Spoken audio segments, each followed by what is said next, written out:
Você já conhece alguma coisa? Bom, vamos lá, vamos começar. Já deu 3h30, o horário que nós começamos. Uma boa tarde, bom dia, boa noite para quem estiver vendo uma outra hora. Nessa aula a gente vai falar um pouquinho sobre os diagnósticos da infertilidade na medicina chinesa. É, Na medicina chinesa, a gente não trata o sintoma, mas sim o corpo como um todo, certo? Então, a gente não trata uma endometriose isolada, uma síndrome dos ovários policísticos isolados. A gente trata o corpo, mas entendendo que aquele desequilíbrio, ele vem de alguma questão anterior. Na visão oriental, esses diagnósticos, eles vêm por alterações alimentares ou então por questões emocionais, principalmente. Então, uma mulher, ela tem uma questão emocional, às vezes na infância, às vezes na adolescência, ou como uma adulta jovem, e aquilo não se resolve na época, e ela vem trazendo isso ao longo da vida, né? Então, o emocional, ele é uma causa de distúrbio ou causa de doença quando ele não é resolvido, quando essa mulher ela vive ressentindo, sentindo de novo, sentindo de novo. E aquilo começa a gerar alteração no corpo dela, pela visão oriental, tá certo? Então vamos falar um pouquinho aqui nessa aula sobre os principais diagnósticos na visão oriental para os casos de infertilidade feminina.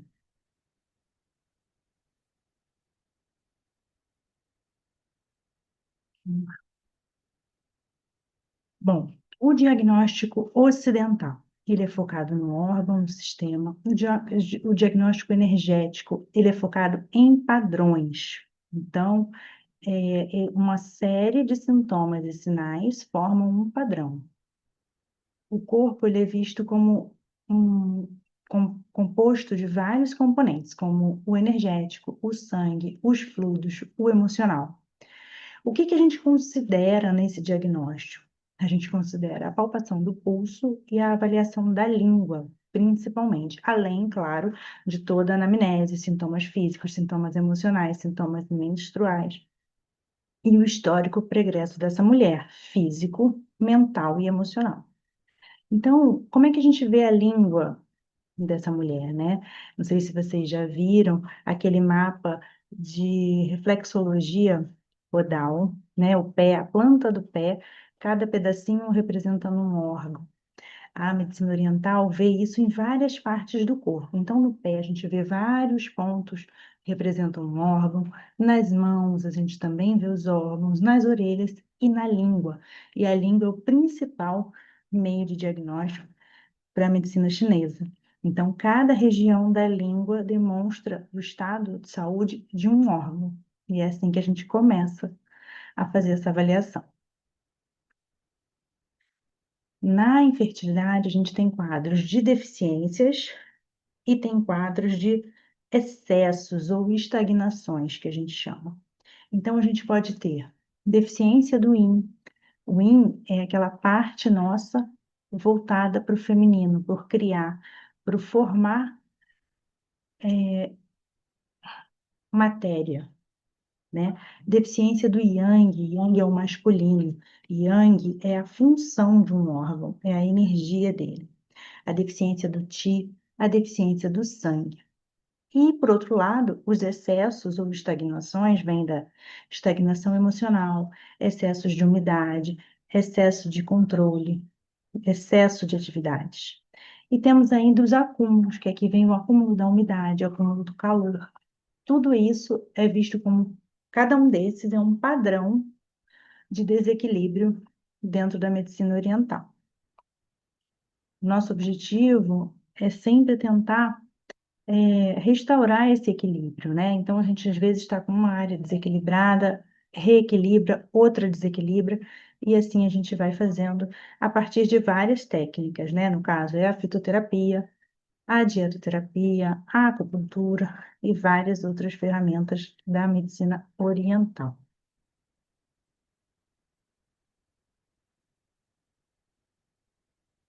Aqui eu coloquei os 5 principais padrões energéticos da fertilidade, né? Então, um dos principais padrões encontrados na mulher, de um modo geral, é a estagnação do tio do fígado.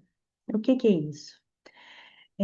Nesse padrão, a mulher ela vai ter uma TPM muito intensa, com muita irritabilidade, muita labilidade emocional, choro fácil, cólicas, seios doloridos. É, Quais são as causas, né, dessa estagnação do tio do fígado?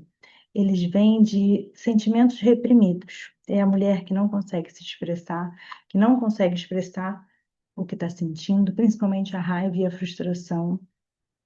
Ela vai guardando, vai guardando. E dessa maneira como ela vai guardando, se a gente faz um paralelo com uma pia cheia de louça, e essa louça está suja, e esses detritos vão caindo no encanamento, aquilo vai diminuindo o fluxo de água, vai reduzindo a capacidade dessa água passar. A mesma coisa que a estagnação. O fluxo vai ficando lento. Então, tanto o fluxo de energia quanto o sangue para o útero e para os ovários, ele vai sendo diminuído. O que mais que a gente vê nessa mulher? A gente vê a presença de ciclos que são irregulares, ora curto, ora longos. Tem dor, principalmente dor de cabeça, dor muscular, tensão, aquela cefaleia de tensão, aquela dor no trapézio, ela está sempre muito tensa. Ela quer ter o controle é um perfil de mulher que está sempre controlando, muito, ela é muito perfeccionista, ela é muito detalhista, ela quer controlar todas as fases do processo. Faz sentido para alguém? Faz, faz Uhum. bastante. Faz, né? Então, aqui, agora a gente vai falar do segundo padrão muito importante na fertilidade, muito presente, que é a deficiência de Yang dos rins. Os rins, na visão oriental, eles estão muito relacionados à fertilidade. Então, o rim, na, fe- no- na visão oriental, a gente não considera o útero, a gente considera o útero e o ovário fazendo parte do sistema do rim, tá? Energeticamente. Então, se esse rim está em equilíbrio, a fertilidade está em equilíbrio também. Quais são os principais sintomas da deficiência do yang do rim? Então, é a parte yang do rim. Cada órgão tem uma parte yin, cada órgão tem uma parte yang. Nesse caso, a gente está falando da parte yang do rim. Essa mulher, ela é muito friorenta. Tá todo mundo normal, mas ela tá com um casaco, né? Então, ela muitas vezes tem um cansaço profundo, já acorda cansada. Tudo é muito custoso para ela. A libido é baixa ou inexistente, né? O ciclo ele fica muito longo ou então muito curto, né? Essas mulheres elas muitas vezes não conseguem sustentar a segunda fase do ciclo menstrual, que é onde a gente tem a progesterona. A progesterona aquece o papel da progesterona, né? Que é manter o embrião no útero. E ela também aumenta a nossa temperatura corporal. Então, quando uma mulher engravida, essa temperatura corporal aumenta. Quem faz esse papel, primeiro é a progesterona e depois é o HCG. Então, aqui, essa mulher, ela não sustenta a gestação muitas vezes, né? Então, a mulher que tende a ter perdas gestacionais, a ter a não conseguir manter essa gestação, a gente vai trabalhar muito aqui na deficiência do yang do rim, tá? Aumentando essa temperatura, essa quantidade de energia. Essa mulher, ela precisa se aquecer, manter o pezinho aquecido, a lombar, o abdômen, consumir os alimentos sempre cozidos, e mornos, né? Evitando os frios e gelados, né? Principalmente as bebidas geladas, o pé no chão frio o tempo todo. Aqui é o principal. A gente vai trabalhar muito com moxa-terapia nessa mulher, quando no presencial, né? E E fazendo um paralelo com a medicina ocidental, é essa mulher que ela tem uma baixa de progesterona. Ela não consegue manter esse útero aquecido. Alguém tem alguma pergunta por enquanto?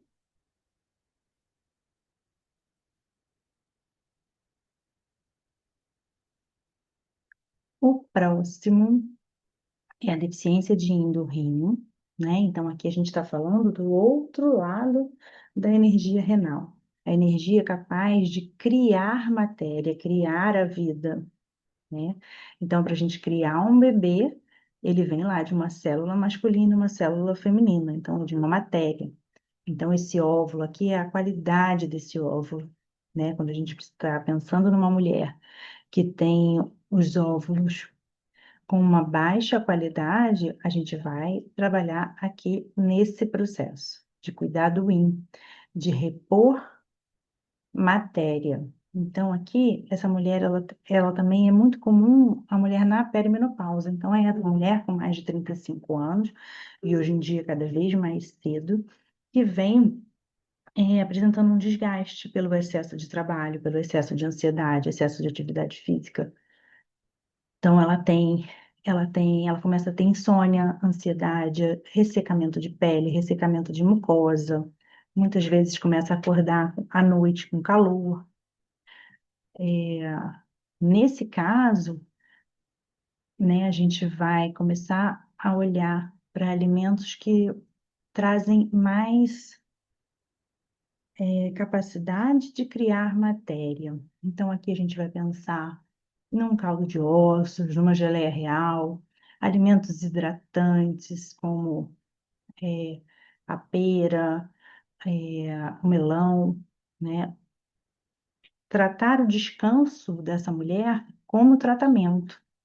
Então, é terapêutico para ela ter a hora do sono, isso passa a ser sagrado, ter as pausas durante o dia, para que o corpo se restabeleça e ela não se desgaste muito, né? Quando uma mulher ela está grávida, a primeira coisa que ela pergunta é o que eu posso comer, o que eu não posso. E, e aqui a gente precisa começar a pensar nisso antes. Como eu me preparo para ter um óvulo de melhor qualidade? Como eu me alimento para alimentar os meus folículos, né? Então, o pensamento tem que ser sempre esse: como é que eu vou me alimentar? O que que eu vou me alimentar que vai ter mais qualidade para nutrir os meus folículos, né? Então, aqui não é nem a quantidade, é a qualidade desse alimento. Bom, a gente também tem a umidade. A umidade, ela está relacionada aos sintomas de aumento de peso, sensação de inchaço no corpo, aumento de o muco fértil está muito espesso. Essa mulher ela não enxerga aquele muco elástico e transparente. Ela vai ver um muco muito espesso, às vezes esbranquiçado, né?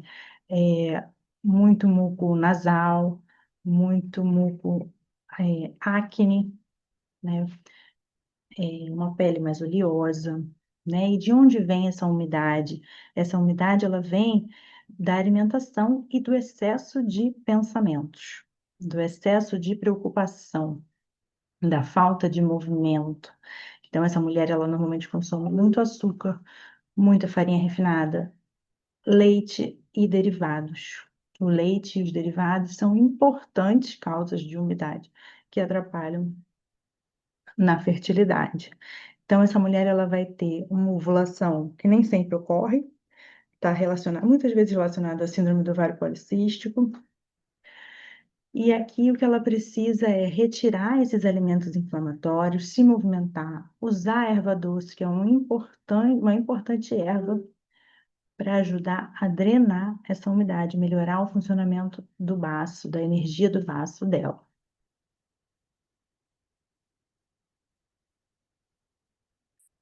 E não menos importante, a gente vai ter o calor no sangue, né? O calor, a gente vai ver principalmente nessa mulher que tem os ciclos mais curtos, nessa mulher que tem um fluxo muito intenso, muito estressada, muita agitação mental.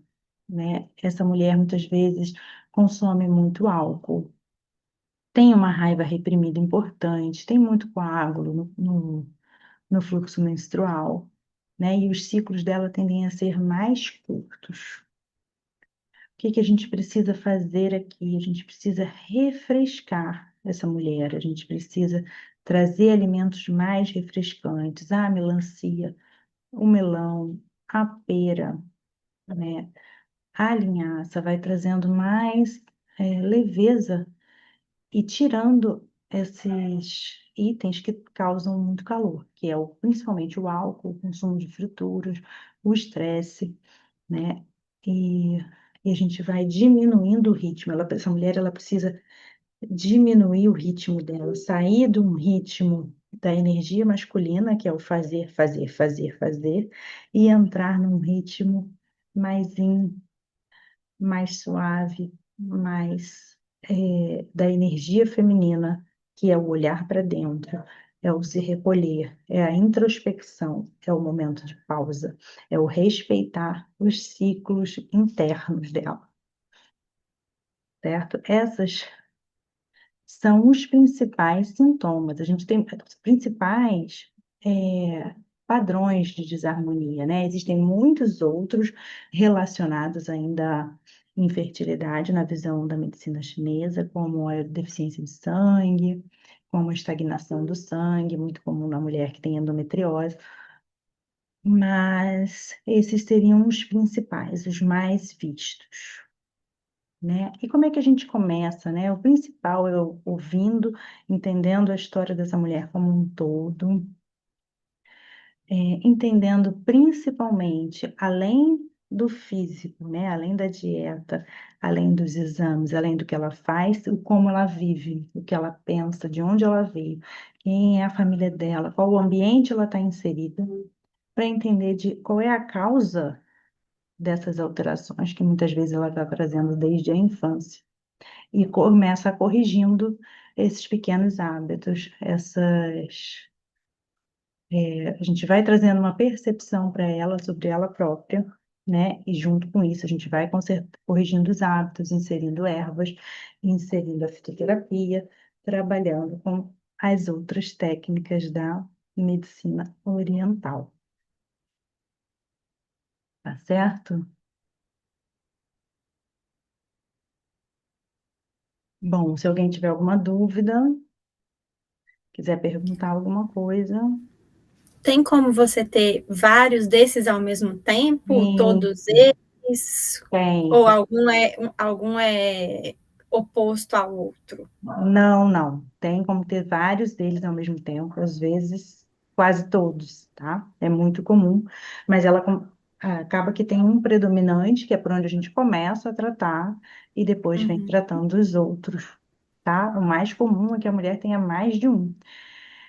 Principalmente no caso da infertilidade, que costuma ser um caso muito crônico, né? Ela já tenta há vários anos, pelo menos as clientes que chegam até mim já estão tentando há muitos anos. E então, aquilo já foi se sobrepondo, um diagnóstico em Legal. cima do outro, tá? Uhum. E a Entendi, gente vai legal. tratando aos poucos e ao mesmo tempo. A gente foca em um, mas vai tratando os demais também.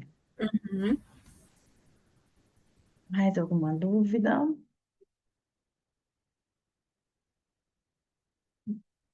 Bom, isso era o que eu queria falar para vocês, contar um pouquinho como é que é essa visão do diagnóstico oriental, como ele é completamente diferente do diagnóstico ocidental, né? Então, ele traz amplia o leque de possibilidades, né? Vale a pena se conhecer um pouquinho mais, entender. Quero trazer para vocês que no momento estou com duas vagas para o atendimento individual para iniciar ainda no próximo mês, tá? E se você sentiu no seu coração que é para você, que faria diferença, você entra em contato lá no grupo do WhatsApp. Se você ficar com alguma dúvida, pode mandar uma mensagem no Instagram, pode mandar uma mensagem pelo WhatsApp. Esse vídeo vai ficar disponível por 48 horas, né? E se vocês tiverem alguma dúvida, quiserem rever, fiquem à vontade. Agradeço muito a presença. e espero ter esclarecido, né, o que vocês vieram buscar aqui. Tá certo? Muito obrigada. Uma boa tarde a todos. Obrigada.